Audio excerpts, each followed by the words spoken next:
Sir video start हो गई sir. ओह, मैं तो जोमेटो से अपने लिए ब्रेकफास्ट ऑर्डर कर रहा था। हाय, मैं हूं मोहित मुंजाल, डायरेक्टर्स इन्वेस्टमेंट्स.com से। सिंस मैंने ब्रेकफास्ट ऑर्डर किया जोमेटो से, तो why not brief you about Zomato's IPO. Zomato एक फूड एग्रीगेटर कंपनी है जो कि अपना एक आईपीओ लेके आ रही है 14 जुलाई 2021 को, एंड ये रहेगा 16 जुलाई 2021। इसका प्राइस बैंड है 72 से 76 rupees.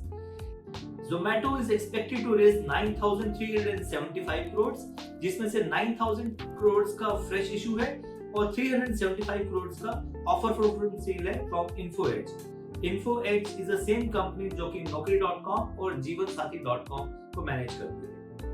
Now what is the business strength of Zomato? ये एक बहुत इंपॉर्टेंट पॉइंट है कि एक आईपीओ आया है, इस Zomato का बिजनेस स्ट्रेंथ क्या है। The biggest strength of Zomato is this network। बहुत बड़ा नेटवर्क है। 3.5 lakh रेस्टोरेंट्स रजिस्टर्ड है इनके साथ, जिनके साथ ये फूड डिलीवरी सप्लाई कर रहे हैं to the people like me, like you. इसके साथ साथ Zomato takes less than 30 minutes to deliver its food. So by the time I finish off this video, I will get the food on my table. इसका average record is less than 30 minutes है।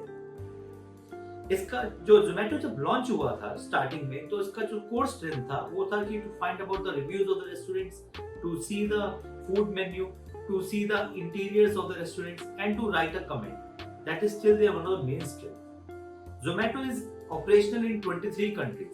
हाँ, ये है कि इसका main operational profits 90% India से ही आता है।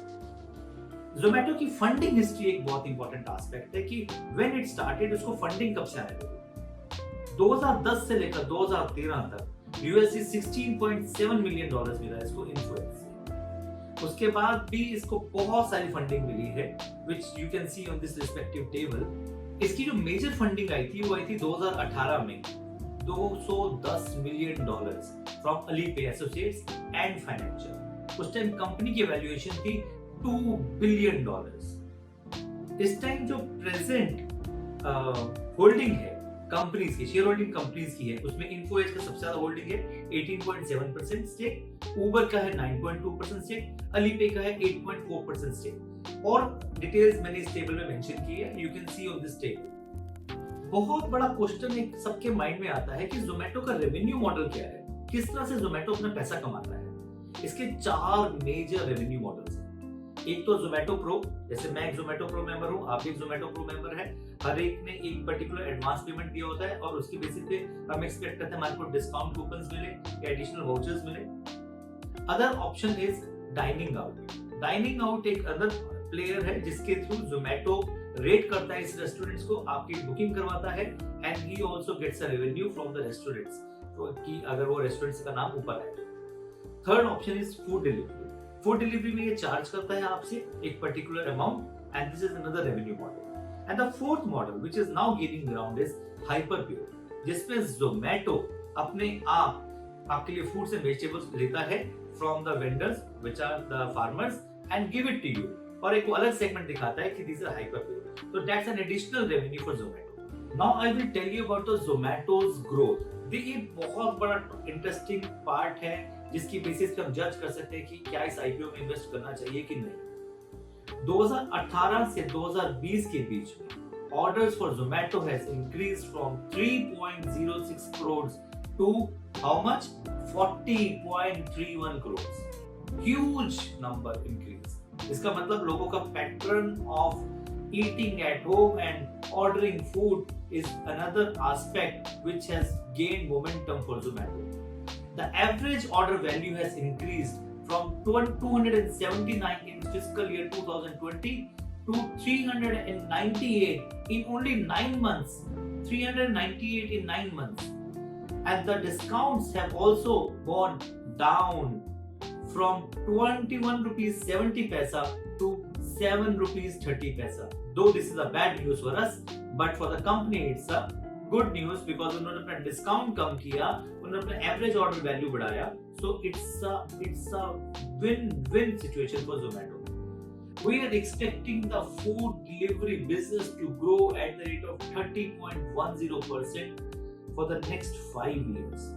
so you can understand the growth momentum of this industry, the food delivery industry.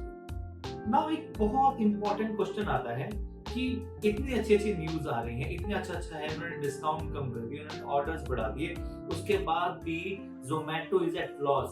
Why so?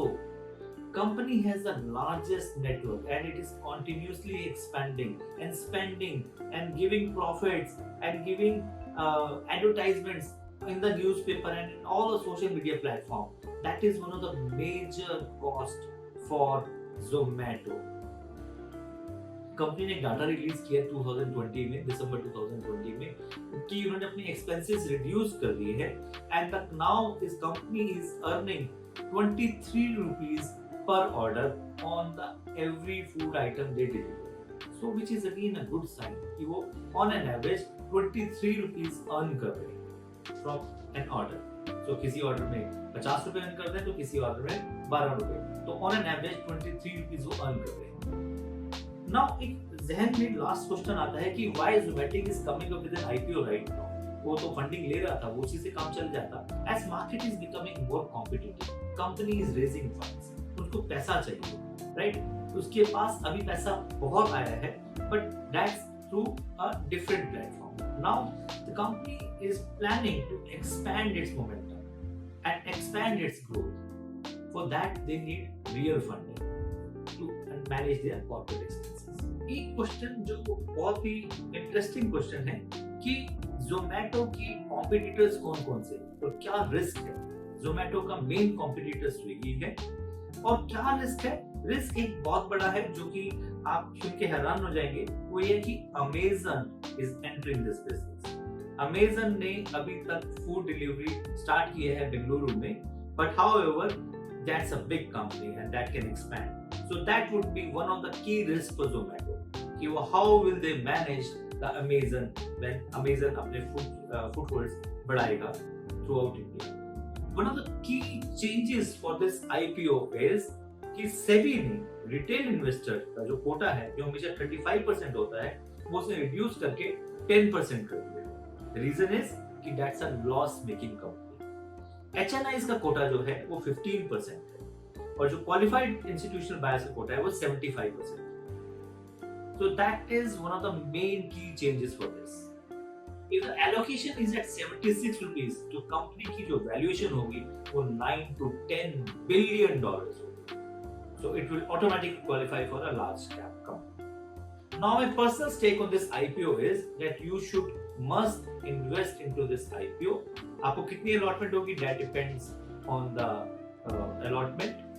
But however, I feel कि Zomato is one of the interesting food segment industry which is coming up with an IPO and आप इसमें जरूर invest करें. एक traditional model से हटके है तो आप इसमें जरूर इन्वेस्ट करें. ओह, मेरा Zomato से ब्रेकफास्ट भी आ गया है. So anyway, let me enjoy my breakfast and you please visit our website www.directorsinvestments.com. Please like and subscribe my YouTube channel. Thank you.